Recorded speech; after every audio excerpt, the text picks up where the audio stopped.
Okay, this file is called arm swing, and you'll see for obvious reasons, I concentrate on just the movement of the arm and the shoulder. It is a series of filtered images that boost the contrast and allow you to see, the differences between the hair and the skin. And you can actually see the skin stretching along the armpit very well. Let's run the file.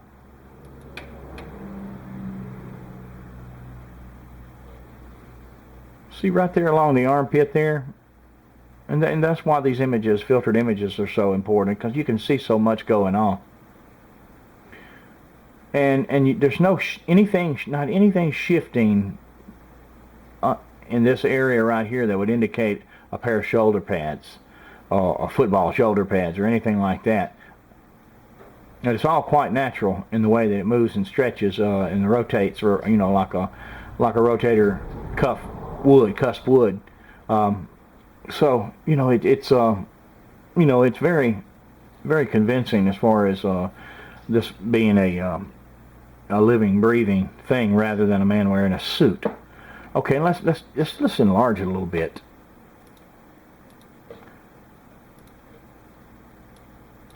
Let's see.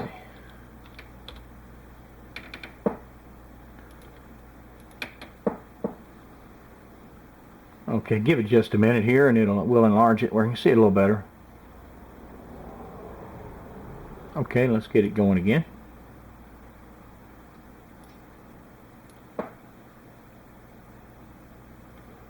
And you'll notice the left breast of the subject kicks up right here as well. When the gait hits a certain point, it jars it. You see it stretch right in here, the skin stretch and bend around on itself right there in that armpit area. And you see a lot of skin everywhere. There's skin on the back of the arm showing, skin on the bicep, skin underneath here, where the arm is swinging by the torso here. Lots of skin and hair. It's kind of a mix. And you see it's not nearly as all-encompassing as far as the hair goes as a person would believe or see in the low-quality version shown on television.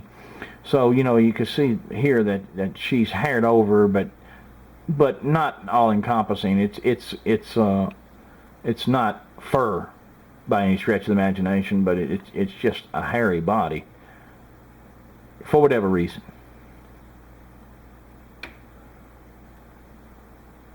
Okay, let's move on to something else.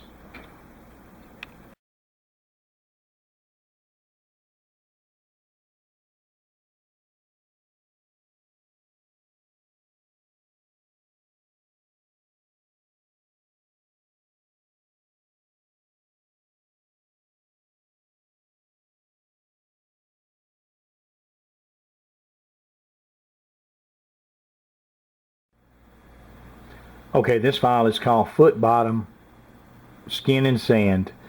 And I concentrate particularly in this file on this area of the foot right here. Because it's pointed right back at the camera, and it's just been lifted up out of the sand. And while this is a generated copy of the film, and a lot of the detail is washed out in the sandbar, a lot of it's overexposed, there still is enough there that you can rescue quite a bit of detail on that foot bottom. So I'm just going to run the file and let you see for yourself.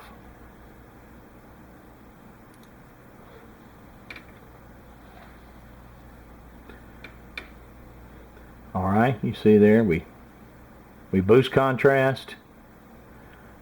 Now take a look at the bottom. You begin to see detail on the bottom of that foot.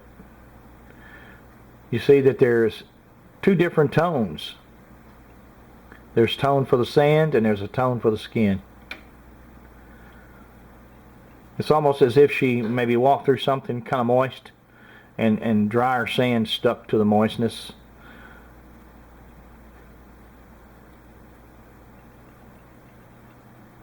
It's got kind of a grainy, granulated appearance with cracks, like you would if you stepped in dry sand after wetting your foot. I'll zoom in on it a little bit.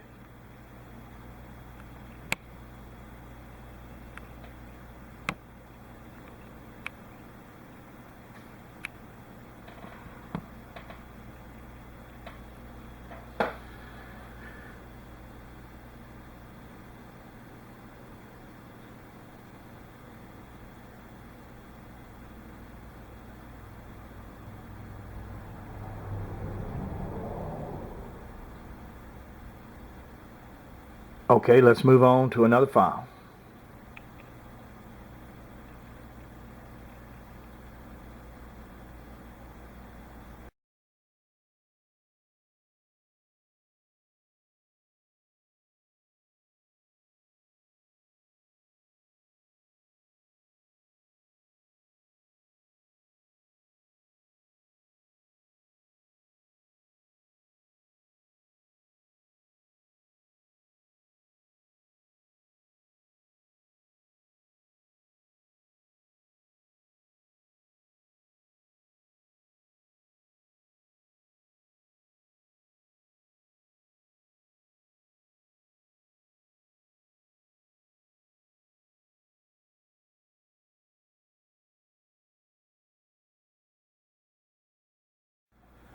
The next several files that I'm going to feature is going to deal with motions of the neck. I've already discussed neck movement, where she does have full range of motion, but there's during the course of the filming, she has some movement in her neck that is a little different than that, and it just implies, just a lot of flexibility in the neck. Let's just run this one right here. And this is an oscillating file, so it makes it rock back and forth. It looks like she's saying no, no, no, but it's not. How a person shake their head back and forth, but that really it's just one movement. But you can see the full range of motion there. Let me just sort of zoom in on it a little bit.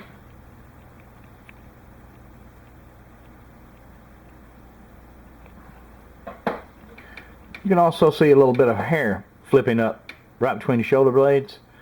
See it right there?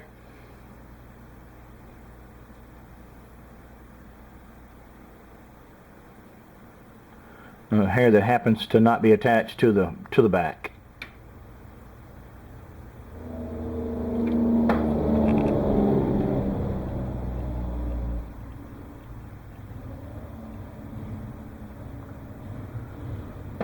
Okay, let's move on to another file.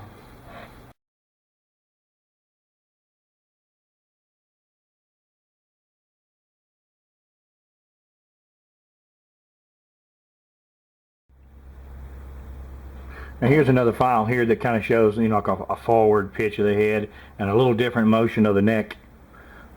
It's not a big thing, but when you're talking about trying to determine in your mind whether you're looking at a man in a suit or a hoax, or rather it was a real living thing, the little subtle things like this are a good indicator, a good clue.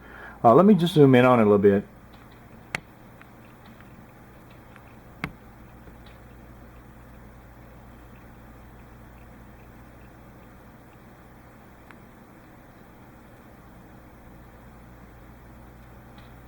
Okay, we'll move on.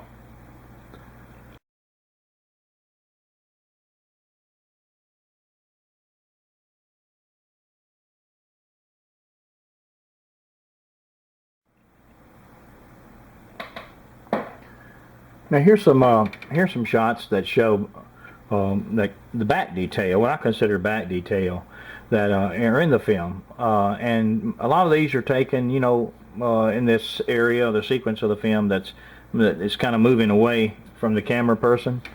But you can see that there's quite a bit of detail in it, and you can see, both sides of the back and the area down the spine that's darker because of the curvature inward off those muscles. But let's just take a look at the file. Let's watch it run.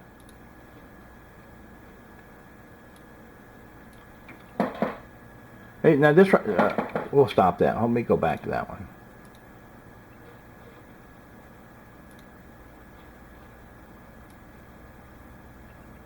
You see, this is the raw image, okay, and that's the enhanced image. But you can see it in the raw image. It's not a problem seeing.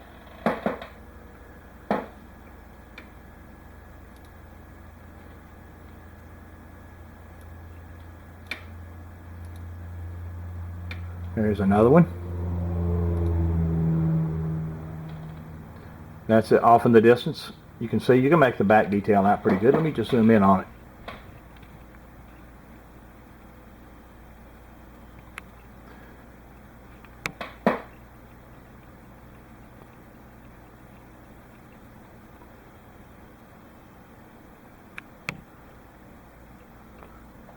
Alright, let's move on. I think that's the same one, kind of enlarged.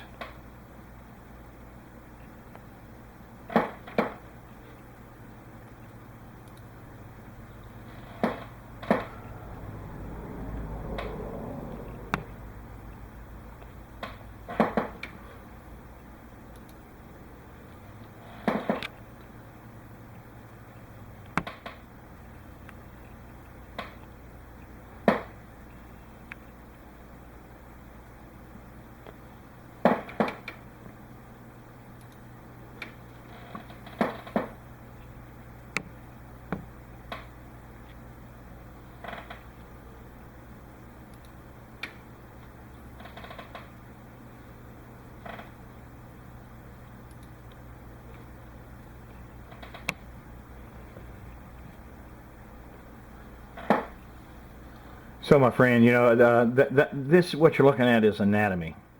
You know, anatomy. No other way to put it.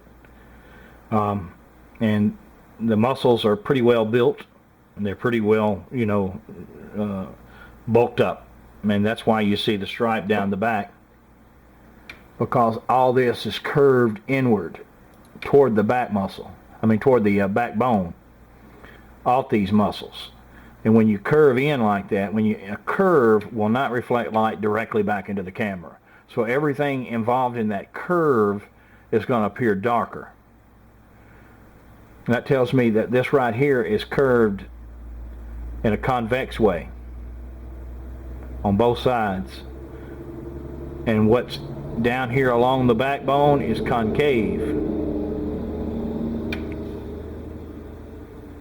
And that's why these muscles appear so bright, and that's why the spine itself is dark. Everything curves in on it. Pretty muscled up.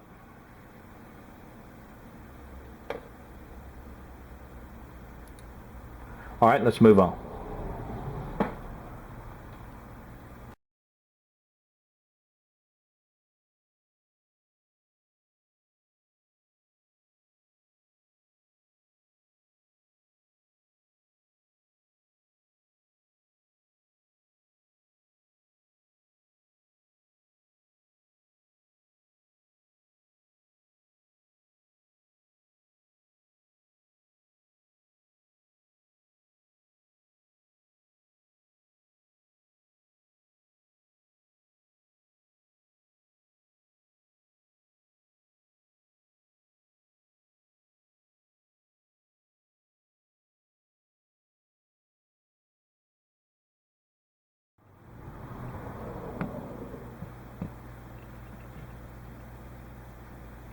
Okay, now this right here is a frame from the Patterson film, and I'm just going to advance it a little bit.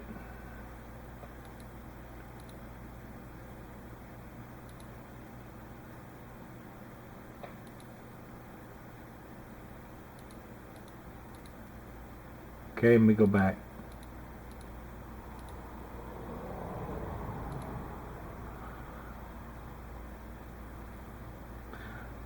All right, let me just do a simple screen capture right there. Okay, I'll capture this, put it in my imaging program. There it is. Let's just take a look at it. I'm going to throw a lasso around it.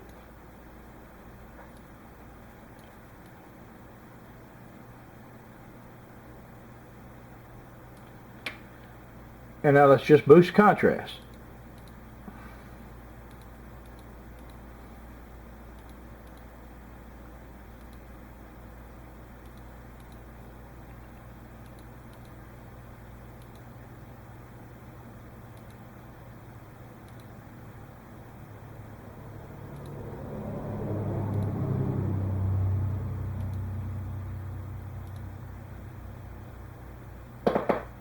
Now,